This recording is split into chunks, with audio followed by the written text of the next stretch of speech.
গেল ৭ August Mecca joint defence এগ্রিমেন্টে সই করেছে সৌদি আরব, তুরস্ক ও পাকিস্তান। সৌদির মক্কায় ৩ দেশের প্রতিরক্ষা চুক্তির পর থেকেই নতুন করে আলোচনায় বাংলাদেশ।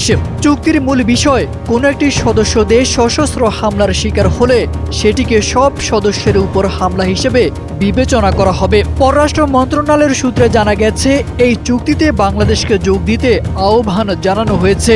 এমন অবস্থায় প্রশ্ন উঠেছে, বাংলাদেশ কি সত্যি যোগ দিবে ন্যাটোর রূপরেখায় তৈরি শক্তিধর মুসলিম দেশগুলোর জোটে? আন্তর্জাতিক সংবাদ মাধ্যম রয়টার্সে প্রকাশিত এক প্রতিবেদন বলছে, মক্কা চুক্তিতে যোগদান বিবেচনা করছে বাংলাদেশ। মধ্যপ্রাচ্যে ইসলামী দেশগুলোর মধ্যে কোনো নিরাপত্তা ব্যবস্থা থাকলে তাতে বাংলাদেশের অংশ নেওয়ার বিষয়টি বিবেচনা করা অস্বাভাবিক নয়।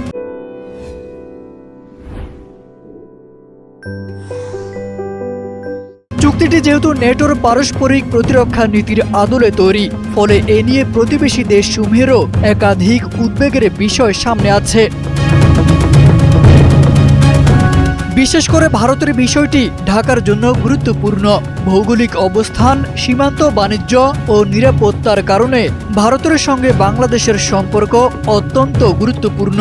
এমন সামরিক জোটে যোগ দিলে দিল্লি বিষয়টিকে কিভাবে দেখবে তা নিয়ে নতুন কূটনৈতিক চাপ তৈরি হতে পারে। বিশেষ করে দুই দেশের বর্তমান টানাপোড়েনের মধ্যে সিদ্ধান্তটি আরও সংবেদনশীল। শুধু ভারত নয়, চীন, ইরান, জাপান, কুয়েত, ওমান, কাতার, রাশিয়া, সংযুক্ত আরব আমিরাত ও যুক্তরাষ্ট্রের সঙ্গেও বাংলাদেশের সম্পর্কে নতুন সমীকরণ তৈরি হতে পারে। তখন প্রশ্ন উঠবে, বাংলাদেশ কোন পক্ষের? পাশাপাশি রপ্তানি নির্ভর অর্থনীতিতে বড় কোনো দেশের সঙ্গে সম্পর্কের অবনতি হলে অর্থনৈতিক ঝুঁকিও তৈরি হতে পারে। তবে ভবিষ্যতে যদি আরও দেশ এই চুক্তিতে যোগ দেয় এবং এটি বড় আঞ্চলিক নিরাপত্তা কাঠামোয় পরিণত হয়, বাংলাদেশের হিসাবও বদলাতে পারে। তাই এখনই সরাসরি যোগ দেওয়ার বদলে ভারত সহ আঞ্চলিক ও বৈশ্বিক শক্তিগুলোর অবস্থান পর্যবেক্ষণ করে সিদ্ধান্ত নেওয়াই ঢাকার জন্য বড় কৌশলগত পরীক্ষা। তারেক আজিজ খান, NPB।